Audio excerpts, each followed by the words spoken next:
Welcome to Forbidden Planet TV. I'm Andrew Sumner. I am here with it's Chip Zdarsky right here. Ah, Good to how's it see you going? again. I'm good, mate. How are you?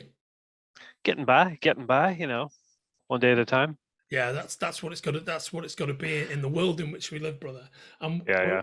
we're about now. I love hyperbole. It's one of my favorite things. But I'm gonna set hyperbole aside and introduce some real, genuine, from the heart commentary, which is what we're about to talk about, which is the Panini collected edition of Spider-Man Life Story. Is a collection of one of my favorite things that you've ever written, which is a book that I love, illustrated by the fantastic Mark Bagley. And Yeah. this Panini collected edition collects Life Story 1 to 6 and the annual. Yeah. So looking back on it now, and looking back on the reception it received, how do you feel about that series, mate? Oh, I mean, I never, it's always the standard reply. I don't really think too much about the reception of a thing, but the creation of it was a joy. It was the hardest thing I've ever had to make, just because there was so much planning and research that I had to do to kind of get it going. Um, but lucky I was working with Tom Brevoort. You've talked to Tom before. He's like Yeah, the it's a Marvel good guy. editor, and he's an amazing story editor. So we had a great back and forth about each decade, what to focus on, how to tie things together while telling one long story. So he was a delight. And but then when we found out we were getting Mark Bagley on it, it was just like it elevated the book like incredibly. But it also gave me literal nightmares. Like because Mark is the fastest, most professional guy in comics. He came into the project a little bit later. And he's like, "Oh, since I'm starting a little bit later, I'm gonna work a bit faster." Like, what does a Mark Bagley working faster look like? Well, it turns out it's like 2 penciled pages, perfectly delivered to your inbox every day. Wow. Uh, so I was like, I would have nightmares about falling behind, Yeah. like about not having a script for him. So it was a lot of work, but just so satisfying seeing that those pages come in and you kind of know when you're writing a story, especially towards the end, whether it works or not. And this is one of the, I wouldn't say the only ones of my career, but it's the one where I'm like, oh no, this works. The ending works, the beginning, middle, like it all ties together well. And my only regret was not being able to do the Jonah Jameson story that I wanted to fit in there because of the limit of space. And then Marvel let me do an annual, so that was perfect. And it's a lovely story. I'm really glad that you got the chance to do it because Yeah, I really thanks. savoured that because it did feel. I do get it in reading the original series. There were a number of times JJJ was the big one where I felt, oh, you've clearly got a lot more to say about this, Yeah, but you're being constrained because of the issue length and what have you. yeah. I mean, that was the hardest part of writing the whole thing, which was, you know, they gave us 30-page issues, thank God, but to hit the major beats of each decade uh, and have it make sense as a narrative and sense as a narrative as a whole was incredibly tricky. So it was like, killing my darlings left and right. Yeah. And Jameson was definitely like kind of top of that list. For the uninitiated, can you just talk through the concept of it, please, Chip? Yeah, yeah. So I mean, anyone who's read Marvel comics over the years kind of recognizes the fact that time doesn't move. Like the characters stay the same age, and it's Marvel kind of refers to it as a sliding timeline um, to kind of keep the characters young. But when they started, the characters aged. Like Peter Parker, was like a 15-year-old nerd in high school, and then he became a Ramita hunk in college, and then graduated. But at some point, they're just like, "Oh, what are we doing here? Like, this guy's gonna be like in his mid 40s before we know it." Um, so at that point, time kind of stopped, and myself, and I'm sure tons of other writers have had the same idea, but the idea of kind of seeing what would have happened if time kind of kept progressing the way it did at the beginning of that run, and seeing all the characters kind of age in real time. what kind of stories would unfold. So that's what this was. Yeah, originally I pitched it as like as a whole Marvel Universe thing. Yeah. It was gonna be like 12 issues, maxi series. I wasn't even really gonna focus on Spider-Man, but again, the editor Tom Brevoort was like, you know what? let's rein it in a bit and focus on the character that you're kind of already known for here, which is Spider-Man. And yeah, thank God he did. I don't know how I would have done it if it was like all the Marvel Universe. Because the seeds of that are firmly within this narrative. I mean, there's a lot of interesting things that happen, specifically with Captain America and with Iron Man. They're quite heavily involved in your narrative, right? Yeah, and as you go along, like there's more characters. Reed Richards plays a big part. In my original kind of Marvel Universe pitch, the main focus was Reed Richards and Wolverine.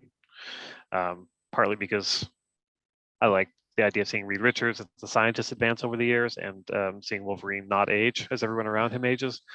But again, it was too much.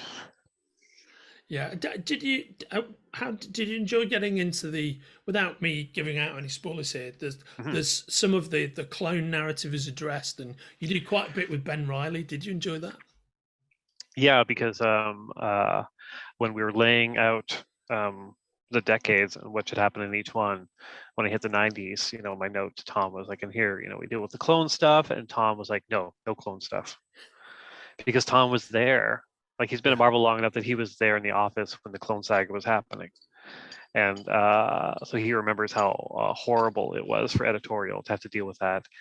And so I think he has PTSD, clone PTSD. And he was like, he tried to shoot it down. And I was like, we can't have an issue set in the 90s in which we don't talk about clones. It's just impossible. So I had to, like, obviously pare it down to just like some kind of basic Ben Reilly stuff. But it was fun. Like, once I kind of figured out, the link between the 70s clone stuff, the 90s, and how it can progress Peter as a character. Yeah, it all made sense, and I think Tom was pretty happy with the solution. Yeah. I mean, I think he did it pretty elegantly, man. I say that as a long-time Spider-Man fan who didn't really enjoy the heart of the clone era, Well, because that was as a reader, it was labyrinthine, and that was when I bounced out. That was when I stopped reading Marvel books. Like, I was super into it when it started, because like it was a great germ there. Like, oh, what if Peter Parker wasn't Peter Parker and Ben Reilly was the real one? But then, like, oh my God, as I was buying, like, it felt like 10 books a month, and like the quality kind of going up and down, and I was just like, I can't do this anymore. And I stopped buying comics. I think that killed me in just reading comics for a long time. Yeah, so it felt satisfying going back in and, like, not fixing it, but like putting my own take on it. But having a nice cohesive narrative with a beginning, a middle, and an end, rather than something that felt it was just a like self-perpetuation machine. Yeah, exactly. I think there's there's some things I'd love to talk to you about, but I don't want to spoil the book. But I think there's some really good stuff that you do with the symbiote and with Venom as well. Okay, well, we can just tell everyone spoilers from here on out. Oh, yeah, of course. I mean, what an elegant solution. There we go. I wish I'd thought of it. There you go. Yeah, so I really like the way that you get Venom involved with Craven. And also, there's kind of a reveal at a certain point when Venom is defeated, that what's left of Craven, once you separate the symbiote and Craven, is nothing, is just a skeleton, right? Yeah. Is that a concept you'd have banging around in your head for a while?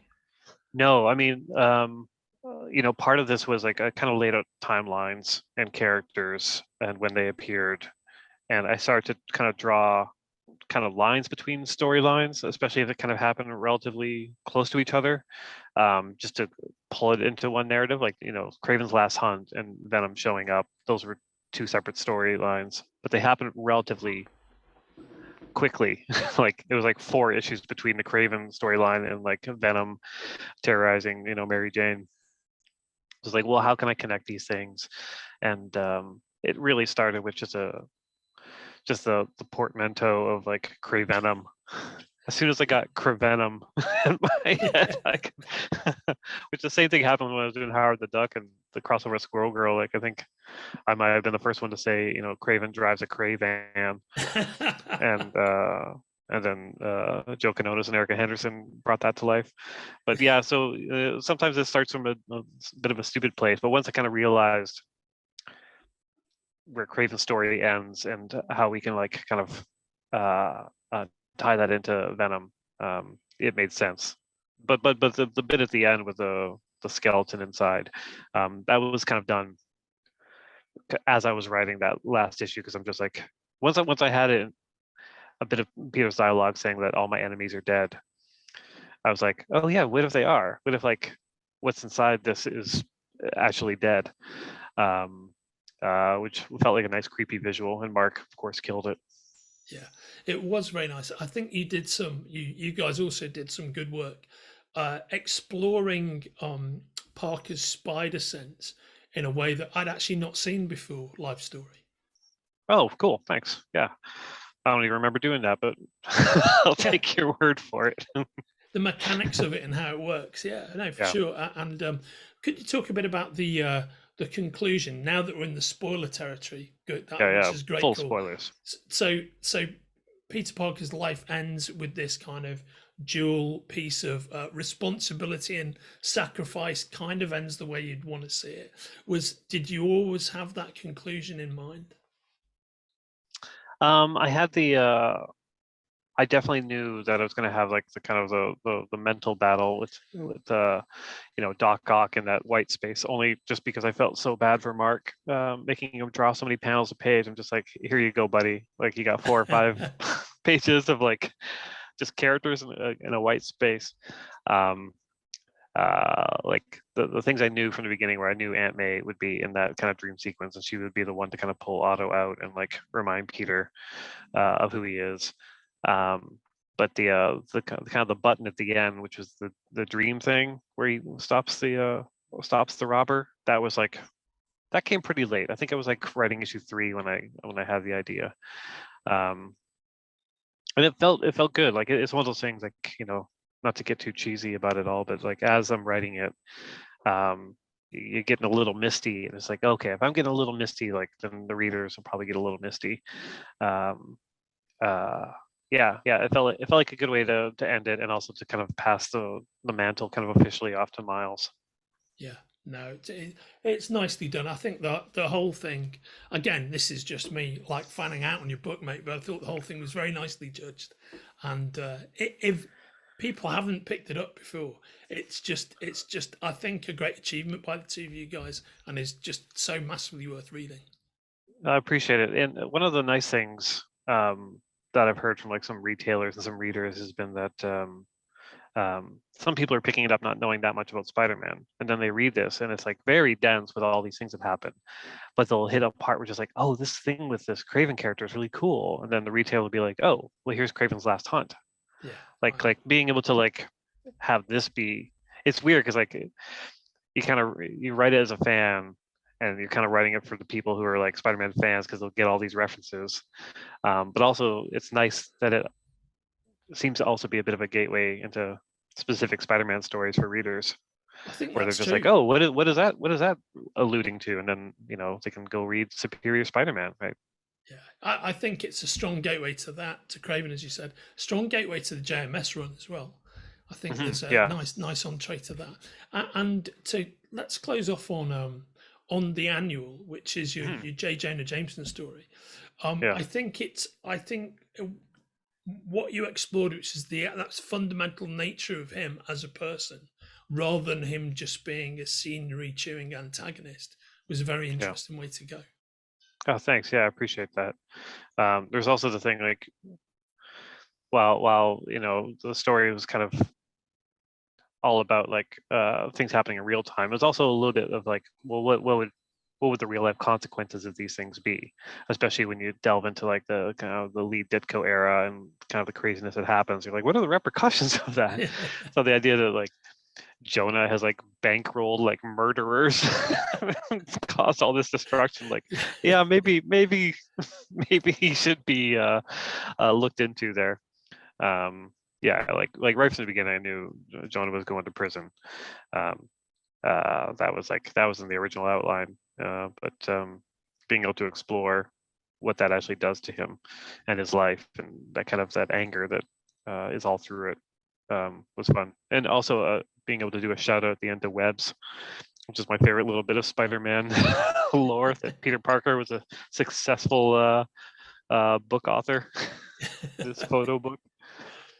Yeah, I think it's great. I got the sense, I guess, with the whole book, mate. With, as you say, Mark Bagley is a consummate professional, but it seemed to be really one of those moments where you were both really enjoying the book at the same time. You know, that at the same time as creating it, it looks like, Yeah. it feels like you had such a lot of fun doing it. Yeah, I mean, I can't speak for Mark. he's drawn so many pages over the years and so much Spider-Man that maybe it all just blends together for him. But I mean, I loved it. I loved working with him. And like, you know, he obviously, you know, he came back for the annual, which is great. Yeah. I don't think I would have wanted to do that without him. But he's such a professional. Like, I think he drew that whole annual in between scripts for Amazing Spider-Man.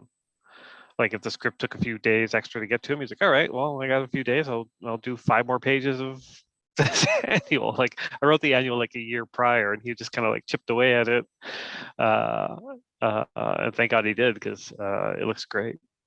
No, it really does, and Yeah. and it's all part of the Panini collection, Spider-Man Life Story, which is the 6 issues and the annual. And thanks for telling me about it, Chip. Once again, Yeah. it can be ordered from the links, from the webs attached to this conversation. There you go. Perfect. And thanks for joining me, mate. I look forward to seeing you soon. Yeah. Thanks, man. Take See ya. care. If you're enjoying watching Forbidden Planet TV and you're enjoying watching us talk to the world's most interesting and accomplished filmmakers, authors, artists, musicians, creators, subscribe right here. See you soon.